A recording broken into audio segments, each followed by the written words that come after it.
अस्सलाम वालेकुम। नमस्ते, सत श्री अकाल। उम्मीद करता हूँ फिट होंगे, बेहतरीन होंगे, अपनी लाइफ अच्छे से एंजॉय करोगे। हम तीनों की तरफ देवों के देव महादेव एपिसोड है जी 258 और पार्ट 1 है। लाइक शेयर सब्सक्राइब कर दें। स्ट्रेट चलते हैं वीडियो की तरफ। इनका नाम है राणा मोहम्मद अली, मोहम्मद समीर खोखर, अली सकलानी पाल्स हो गया। स्टार्ट।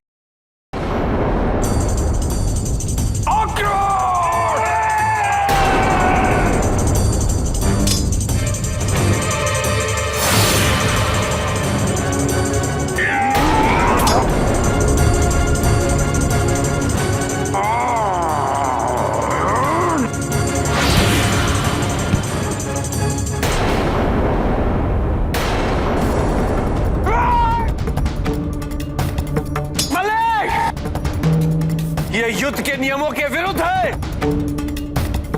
हम इस युद्ध हेतु तैयार नहीं थे। तैयार होते तो भी ये युद्ध हम ही जीतते।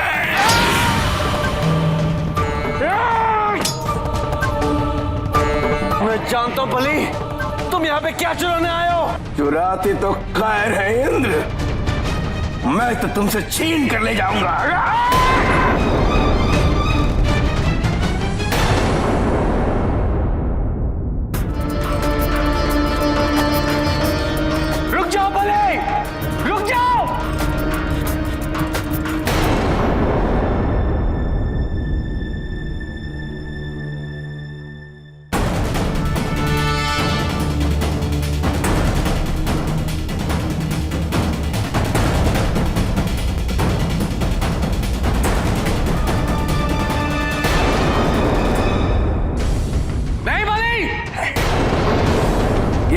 कलश देवताओं की संपत्ति है, नीचे रख दो इसे। नहीं, अब ये असुरों का हो गया है। अरे अरे कोई रोको उसे। सेनापति कार्तिकेय, महादेव।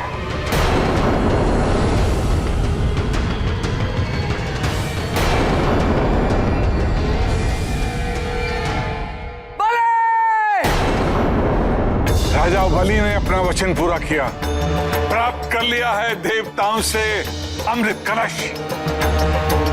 अब समस्त सृष्टि पर असुरों का राज्य स्थापित होगा।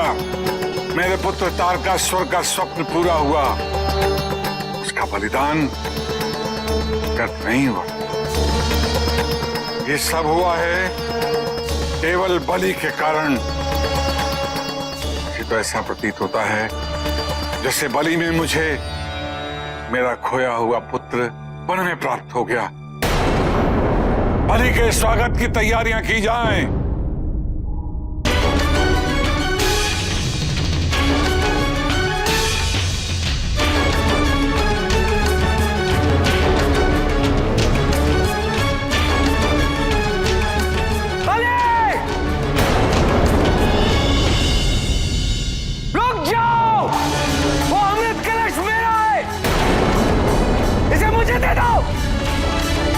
मैं तुम्हें इसे नहीं ले जाने दूंगा।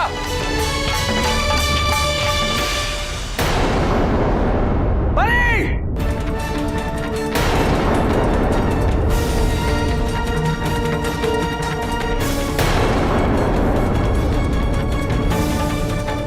बलि! बलि! छोड़ो।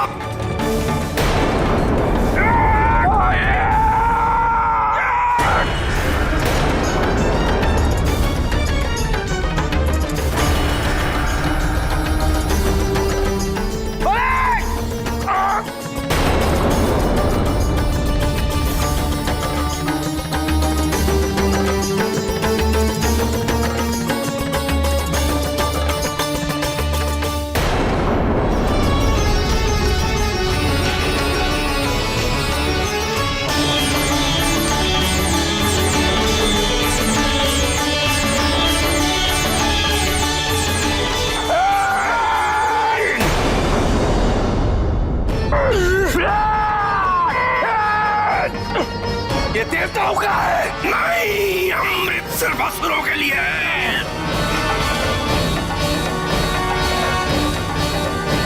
नहीं बलि नहीं, देवताओं के पास अमृत कलश वापस नहीं जाना चाहिए।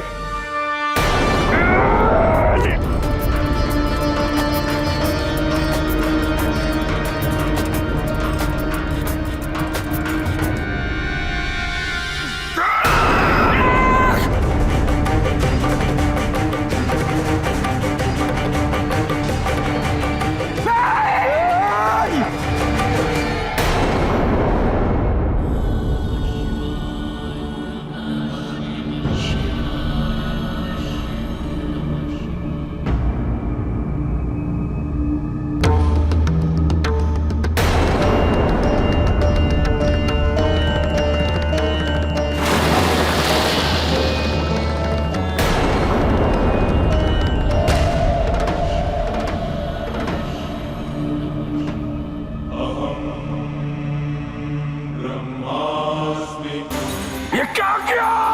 तुमने किया। मैंने किया, मैंने किया।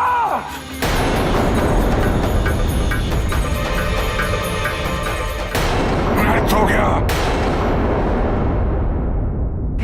प्रभु, अनर्थ हो गया। सारा अमृत महासागर में चला गया।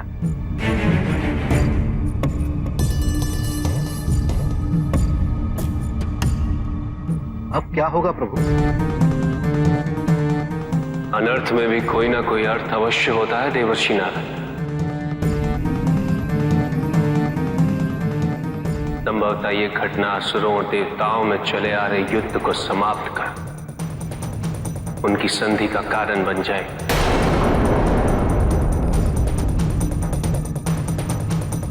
क्योंकि महासागर से अमृत निकालने का कार्य अकेले ना देवता कर सकते हैं और ना ही असुर।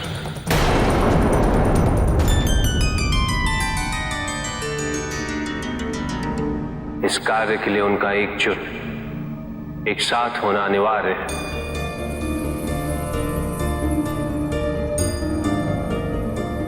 तभी संसार रूपी समुद्र का मंथन संभव होगा।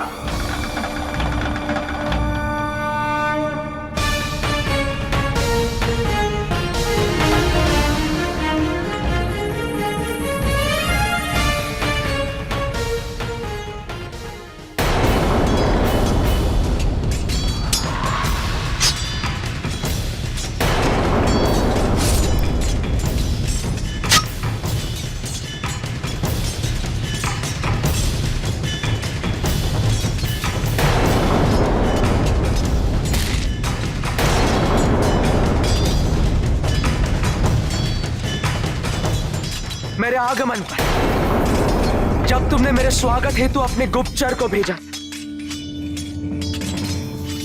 तब मैंने उसके द्वारा तुम तक एक संदेश पहुंचाया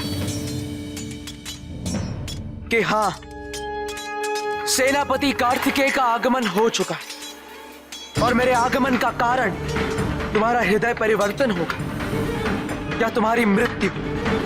इसका निर्णय तुम्हें स्वयं करना है। किंतु तुमने अपनी मृत्यु को चुना और आज मैं तुम्हें वही दे रहा हूं।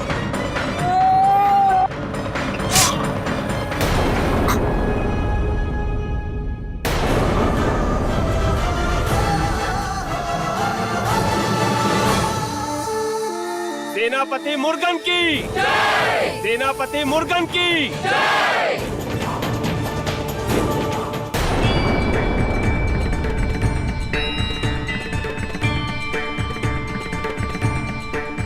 मैं आज जो भी हूं, केवल अपने माता पिता के आशीर्वाद के कारण। मैं कैलाश से दूर अवश्य, किंतु मैं जानता हूं कि वो हर क्षण मेरे साथ है, मेरे समीप है, मेरे हृदय में विराजमान है, मेरा मार्गदर्शन करते हैं, मुझे प्रोत्साहित करते हो। मैं इसी प्रकार आपके धर्म की सदैव रक्षा करूंगा पिताजी।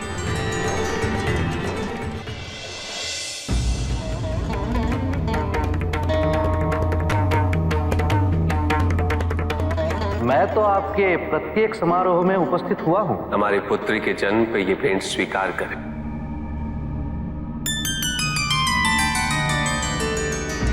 तीनों लोकों में मेरा भी उतना ही योगदान है जितना कि महादेव का। देवराज, मैं ऋषि दुर्वासा श्राप देता हूं कि तीनों लोग श्रीहीन हो जाएंगे, लक्ष्मी से वंचित हो जाएंगे। महासागर से अमृत निकालने का कार्य अकेले ना देवता कर सकते हैं और ना ही असुर। इस कार्य के लिए उनका एकजुट, एक साथ होना अनिवार्य है। तभी संसार रूपी समुद्र का मंथन संभव होगा। पार्वती, इतना व्याकुल होने की आवश्यकता नहीं है। व्याकुल कैसे ना हो स्वामी?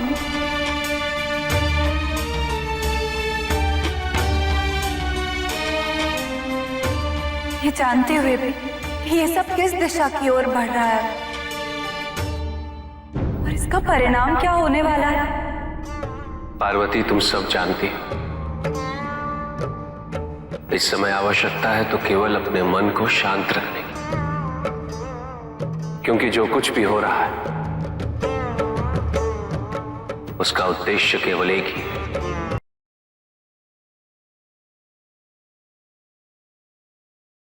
जी गाइस, और अमृत जो है वो लेने के लिए पहुंच चुके हैं राजा बली वहां पे, और आक्रमण कर दिया स्वर्ग पे जाके। और स्वर्ग पे जाके सब जो, क्योंकि वो तो बैठे हुए थे वैसे ही, वो कौन सा तैयारी में बैठे हुए थे, लेकिन उन पे हमला एकदम से करके जो है वो उनको कब्जे में ले लिया सब देवताओं को।